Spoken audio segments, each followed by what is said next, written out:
मैं तो कहता हूँ भैया करके दिखा दें। एक बार चुनाव का बहिष्कार ये लोग करके दिखा दें अगर हिम्मत। भाई ये तो वो राजनीतिक दल हैं जिनमें अकेले चुनाव लड़ने तक की हिम्मत नहीं है, बहिष्कार तो क्या करेंगे। कांग्रेस में हिम्मत नहीं है बिहार में अकेले चुनाव लड़ने की।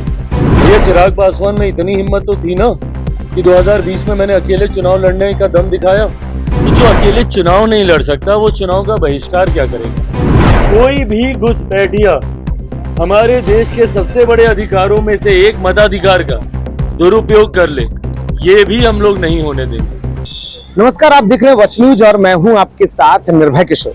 बिहार में बयानों के बीच आरोप और प्रत्यारोप का दौर जारी है। इसी में नेता प्रतिपक्ष तेजस्वी यादव ने विधानसभा सत्र के दौरान कहा था कि जिस तरीके की बिहार में स्थिति बन गई है उसके बाद अब चुनाव बहिष्कार पर वो विचार कर सकते हैं।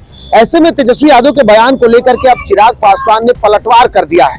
चिराग पासवान ने ना सिर्फ तेजस्वी को कहा है बल्कि उन्होंने कांग्रेस को भी ललकार दिया है। उन्होंने चुनौती दे दी है कि अगर बिहार में बहिष्कार की बात कर ही रहे हैं चुनाव का तो है हिम्मत तो करके दिखाइए। चुनाव को लेकर के जिस तरीके से पिछले कुछ दिनों में तस्वीरें SIR को लेकर के बनी है उसके बाद अब सियासत तो जारी है लेकिन बयान का भी दौर भी उसी तरीके से चल रहा है। चिराग पासवान ने क्या कुछ कहा आपको सुनाते हैं। मैं तो कहता हूँ भैया करके दिखा दें। एक बार चुनाव का बहिष्कार ये लोग करके दिखा दें अगर हिम्मत है। भाई ये तो वो राजनीतिक दल हैं जिनमें अकेले चुनाव लड़ने तक की हिम्मत नहीं है, बहिष्कार तो क्या करेंगे। राष्ट्रीय जनता दल बिहार की पुरानी पार्टी जो 15 साल तक सत्ता में रही, आज हिम्मत नहीं है इन लोगों की अकेले चुनाव लड़ने की। गठबंधन किससे? कांग्रेस जैसी पार्टी जो देश की सबसे पुरानी पार्टी है। कांग्रेस में हिम्मत नहीं है बिहार में अकेले चुनाव लड़ने की। भैया चिराग पासवान में इतनी हिम्मत तो थी ना कि 2020 में मैंने अकेले चुनाव लड़ने का दम दिखाया।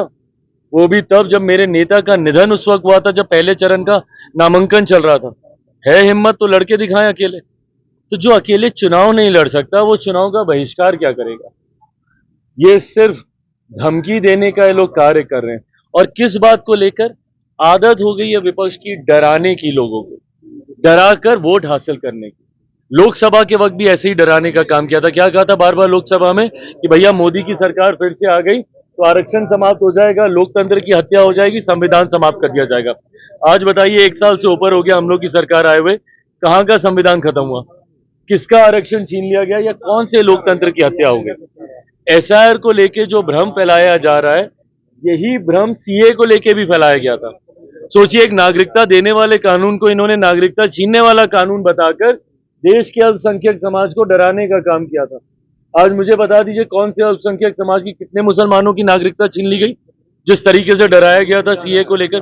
वैसे ही SIR को लेकर पहले तो इन एंटीसिपेशन, अरे भैया इतनी जानकारी है आपके पास इतनी जानकारी है तो दे दीजिए ना सबूत। एक सबूत इन लोगों ने नहीं दिया। अगर इतनी जानकारी है कांग्रेस के पास, राहुल जी के पास, राजद के पास, तो दिखाएं ना कि भैया कौन सा सही आदमी था जिसका इन लोगों ने कैंसिल कर दिया हो या जिसका नाम वोटर लिस्ट से हटा दिया हो। सिर्फ हंगामा हंगामा हंगामा। दिल्ली में सदन नहीं चलने दे रहे, यहाँ बिहार में इन लोगों ने सबको परेशान करके रखा हुआ है सिर्फ इन एंटीसिपेशन कि ऐसा हो जाएगा, ऐसा हो जाएगा, ऐसा। अरे भैया क्या हो जाएगा और क्या हो गया।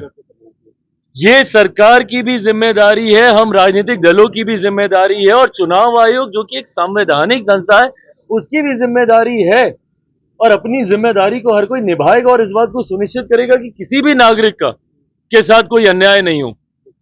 But at the same time कोई भी घुसपैठिया हमारे देश के सबसे बड़े अधिकारों में से एक मताधिकार का दुरुपयोग कर ले, ये भी हम लोग नहीं होने देंगे। आज की तारीख में कौन कंप्लेन करता था भैया? यही लोग जाते थे ना। क्यों जाते थे चुनाव आयोग के दरवाजे पे? अगर आपको कोई प्रक्रिया नहीं चाहिए थी, क्यों ये प्रोसेस अपनाया गया? इसीलिए अपनाया गया ना कि लोकसभा चुनाव के बार बार जाते थे ये लोग कि वोटर लिस्ट में धांधली हो रही है। महाराष्ट्र का तो अभी तक हम लोग को सुनाते हैं कि महाराष्ट्र का चुनाव तो हम लोग धांधली से जीते हैं।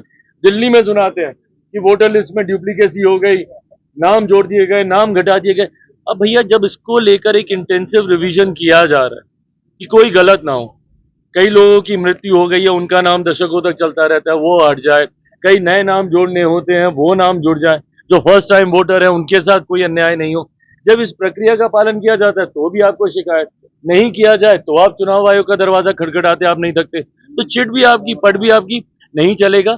हकीकत ये है, 100 बात की एक मिनट 100 बात की एक बात, 100 बात की एक बात, हकीकत ये है कि विपक्ष अपनी हार मान चुका है। अभी तक ईवीएम पे ठीकरा फोड़ा जाता था, ईवीएम को बदनाम किया जाता था, अब वो बहाना इन लोगों का चलता नहीं है।